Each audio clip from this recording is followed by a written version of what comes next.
Breaking news. বাংলাদেশকে নিরপেক্ষ venue বানাতে চলছে ব্রাজিল ফুটবল দল। ব্রাজিল ফুটবল দল ভারতের বিপক্ষে কলকাতায় খেলার আগে বাংলাদেশে অনুশীলন করা যায় কিনা ব্রাজিল এমনটাই চিন্তা। বাংলাদেশের মাঠকে ব্রাজিল তাদের নিরপেক্ষ ভেন্যু বানানোর জন্য চেষ্টা করছে। সামনের নভেম্বরে ভারতের বিপক্ষে ব্রাজিলের ম্যাচ অনুষ্ঠিত হবে কলকাতাতে। সেই ম্যাচ অনুষ্ঠানের আগে বাংলাদেশে অনুশীলন করা যায় কিনা ব্রাজিল দলের, সেই লক্ষ্যে ব্রাজিলের একটি কমিটির দল বাংলাদেশের আজকে মাঠ পরিদর্শন করে গেছে।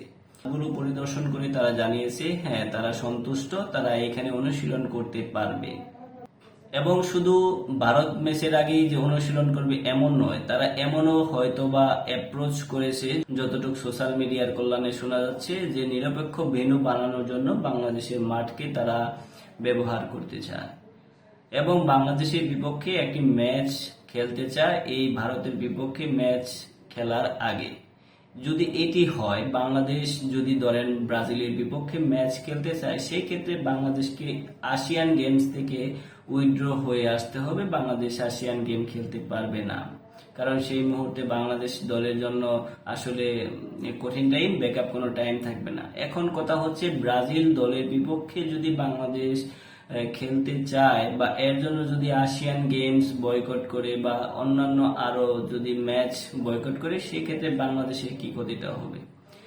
এক্ষেত্রে আসলে সত্যি বলতে বাংলাদেশ দল এখনো ওই পর্যায়ে দল হয়ে উঠতে পারেনি যে ব্রাজিলের বিপক্ষে খেলবে। ব্রাজিলের বিপক্ষে খেললে কি হবে? ব্রাজিলের বিপক্ষে খেললে অনেকটা ম্যাচ হেরে অনেক হতাশায় কাজ করতে পারে। তবে হ্যাঁ, বেশ কিছু একটা প্রফিটও আসবে বাংলাদেশ দলের জন্য, বা বাংলাদেশের আরো বেশ কিছু বড় বড় মানুষের সাথে কথা বলার সুযোগ হবে। বাংলাদেশের প্লেয়ারদের, যেমন হামজা চৌধুরী বা আরো বিভিন্ন যে প্লেয়ার রয়েছে, রেনান্স, বাংলাদেশের আরো বেশ কিছু প্লেয়ার বা বহির্বিশ্বে অন্য কোনো ক্লাবে খেলতে পারবে কিনা, সেই যদি একটা লোভিং তৈরি হয়, সেটা হবে একটা ভালো কাজ। তবে শুধু যদি ব্রাজিলের বিপক্ষে, সেই ক্ষেত্রে বাংলাদেশের উন্নতির থেকে অবনতিটাই বেশি হবে। আমার কাছে যেটা পার্সোনালি মনে হয়, আমার কাছে যেটা ব্যক্তিগতভাবে মনে হয়, যে আসলে ব্রাজিলের বিপক্ষে খেলে বাংলাদেশের আদৌ কোনো এখন পর্যন্ত বেনিফিট আসবে না।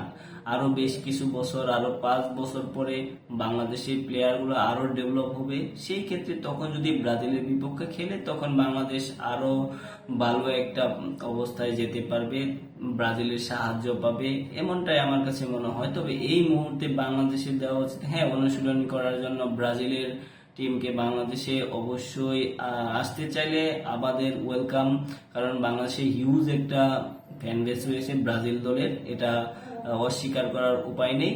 ব্রাজিল দল বা ইন্ডিয়া দলের বিপক্ষে যে ম্যাচগুলো আসলে খেলা হবে, দেখা যাবে যে তার থেকে বেশি দর্শক ব্রাজিলের অনুশীলনে বাংলাদেশে উপস্থিত হবে, এমনটাই আমার কাছে যেটা মনে হয়।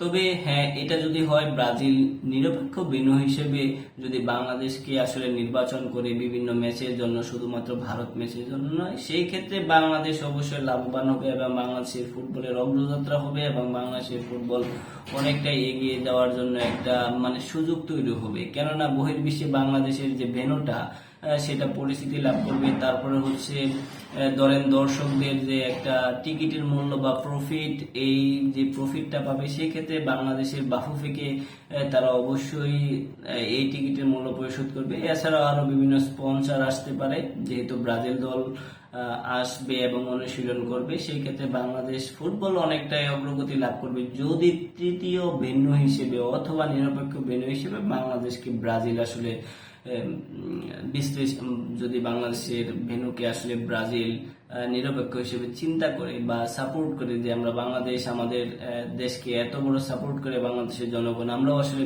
বাংলাদেশের জন্য কিছু করতে চাই, সেই ক্ষেত্রে বাংলাদেশ ফুটবল অনেকটা লাভবান হবে। তবে হ্যাঁ, আমার কাছে যেটা মনে হয়, লাস্ট কথা, ভারতের মতো যদি শুধুমাত্র ব্রাজিল দলের বিপক্ষে একটি ম্যাচ খেলার জন্য বাংলাদেশ আসিয়ান কাপ থেকে আসলে পদত্যাগ করে, বা আরো অন্যান্য সমসাময়িক 2-3টা ম্যাচ আছে ইন্টারন্যাশনাল, সেই ম্যাচগুলো যদি বয়কট করে, সেক্ষেত্রে বাংলাদেশ আসলে লাভের তুলনায় লসের পরিমাণটাই বেশি হবে।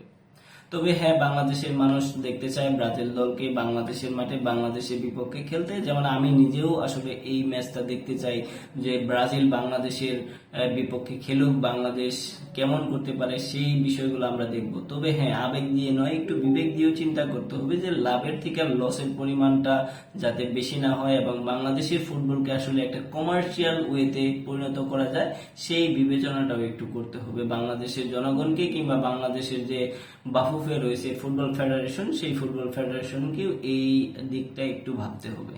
তো আপনাদের মতামত আশা করা যায়। আপনাদের কি মনে হয় ব্রাজিলের বিপক্ষে বাংলাদেশ খেলবে কি না, আসিয়ান কাপে খেলবে, অংশগ্রহণ করবে, অথবা ব্রাজিলকে কি উপায়ে সাহায্য করা যায়, অথবা ব্রাজিল দল বাংলাদেশকে কিভাবে সাহায্য করতে পারে, সেই আপনাদের কি মতামত থাকতে পারে আশা করি কমেন্টে জানাতে পারবেন।